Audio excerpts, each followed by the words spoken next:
पीले का सागर था, महामंत्र मती पावन जा।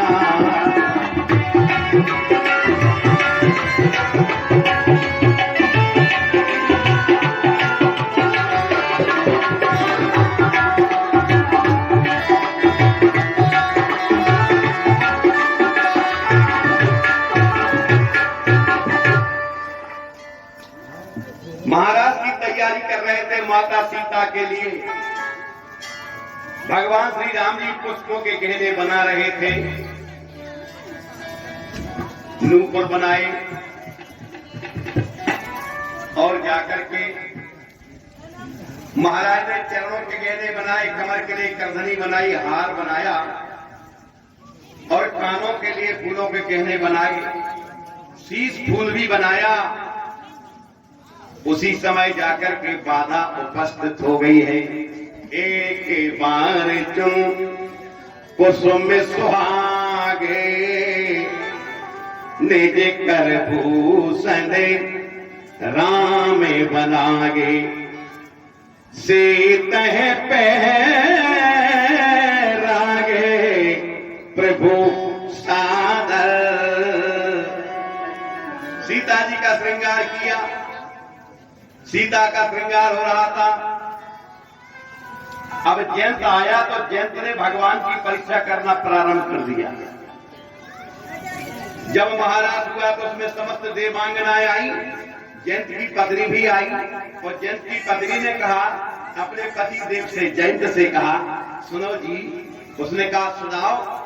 अच्छे वस्त्र पहनो, उसलिए कि मुझे बहुत अच्छे हैं। तो जाकर के सीता ने कहा संसार की देवियों मुझसे शिक्षा लो, तुम्हारे पति की जैसी व्यवस्था हो वैसे कपड़े गहने पहनना चाहिए, तुम्हारे पति की जैसी परिस्थिति हो वैसे कपड़े गहने पहनना चाहिए। पति कमा रहा है 10,000 और तुम कहो कि हमें 50,000 का सामान लिवा दो, कोई फायदा नहीं। ये सीता ने संदेश दिया है।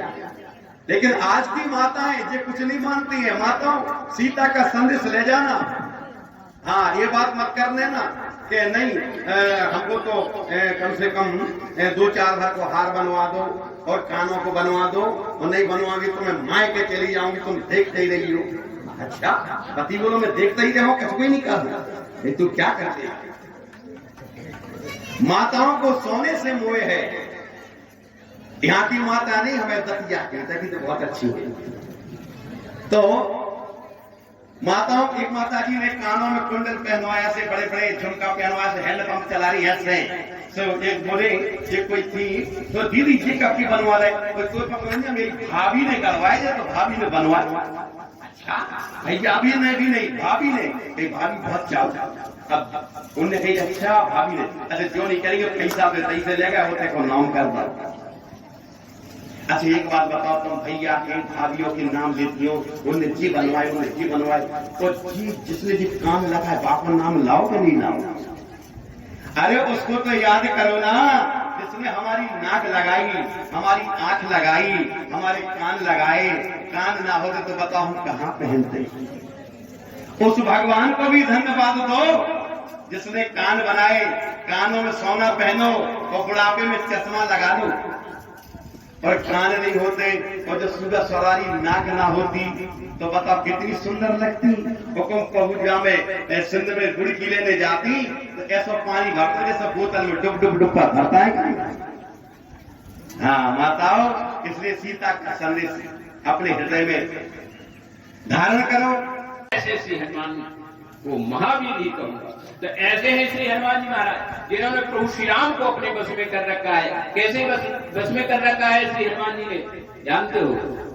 सुमेरे पवन सुत पावन नाम, अपने बस कर राखी राम। नाम, भगवान का नाम लेकर के श्री हनुमान जी ने प्रभु श्री राम को अपने बस में कर लिया। ऐसे है श्री हनुमान जी। तो आज श्री हनुमान जी महाराज की विशेषताओं पर आप ध्यान दें। हनुमान जी महाराज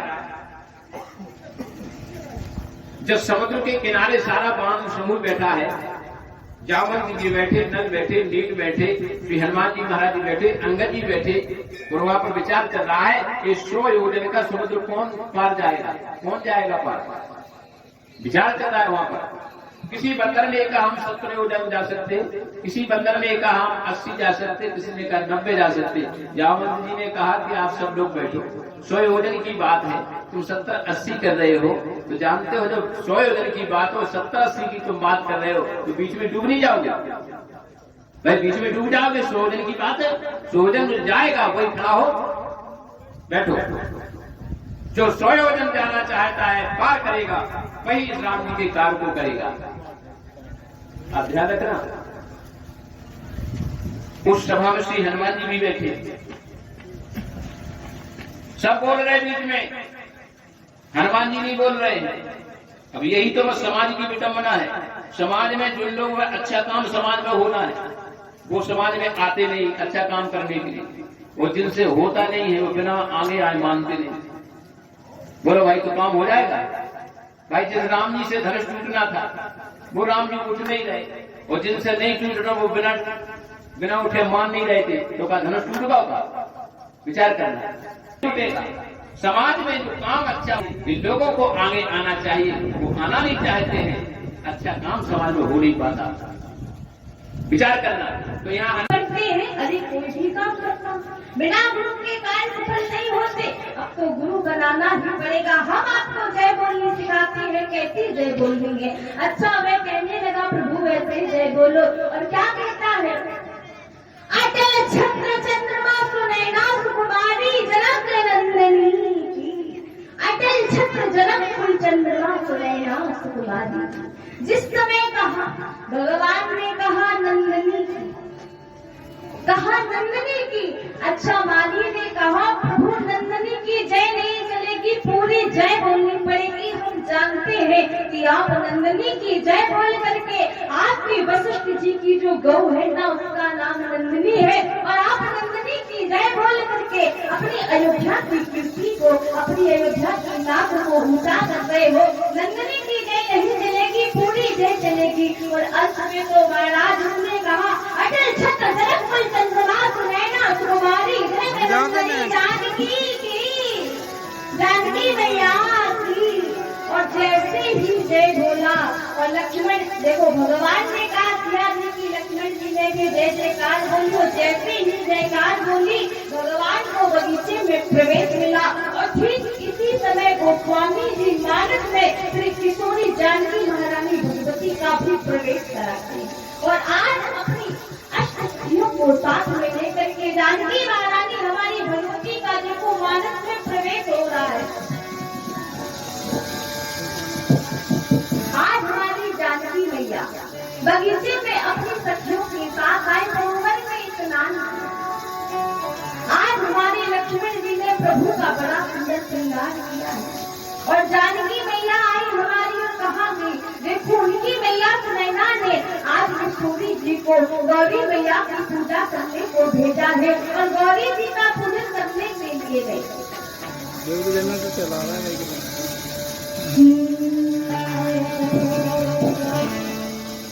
धन्य धन्य गिरिराज कुमार, धन्य धन्य गिरिराज कुमारी,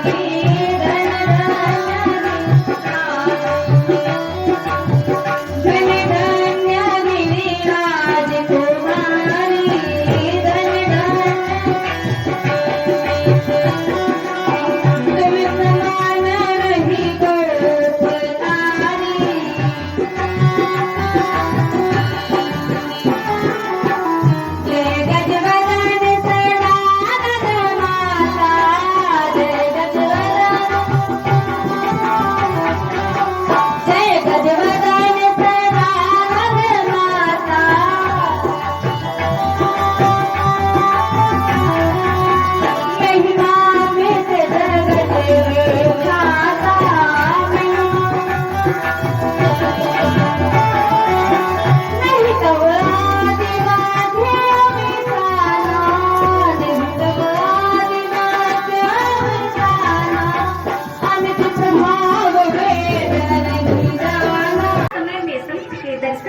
प्राप्त करके उनका आशीर्वाद। अच्छा, लोगों ने देखा तो आज कबीरदास जी के अंतिम समय में पहुंचा। जाकर के संत के चरणों में लोगों ने प्रणाम किया और जाकर के क्या देखा? आज कबीरदास जी अपने नेत्रों से अश्रुपात कर रहे थे, रो रहे थे। लोगों ने देखा तो कहा कबीरदास जी से कि संत जी है महात्मा, आप रो रहे हो, क्योंकि सैया पर पड़े हो, क्या आप इसलिए रो रहे हो कि आपको भगवान का धाम प्राप्त नहीं होगा? क्या आपको सागित वैकुंठ धाम की प्राप्ति नहीं होगी? क्या इसलिए रो रहे हो? आप तो सारे जीवन गाते रहे, दास कबीरा ऐसी ओढ़ी जो को त्यों कर दी। आप सारे जीवन गाते रहे, दास कबीरा ऐसी ओढ़ी जो को त्यों कर दीनी, और आज रो रहे हो क्या भगवत प्राप्ति नहीं होगी? आपको मरने के बाद, मृत्यु के बाद भगवान का वैकुंठ धाम नहीं मिलेगा। कबीरदास जी कहने लगे, बड़े सुंदर बात को कहा, कहने लगे भक्तों से, अरे मुझे तो अवश्य भगवत धाम मिलेगा, मुझे प्रभु की शरणागति की, भगवान के धाम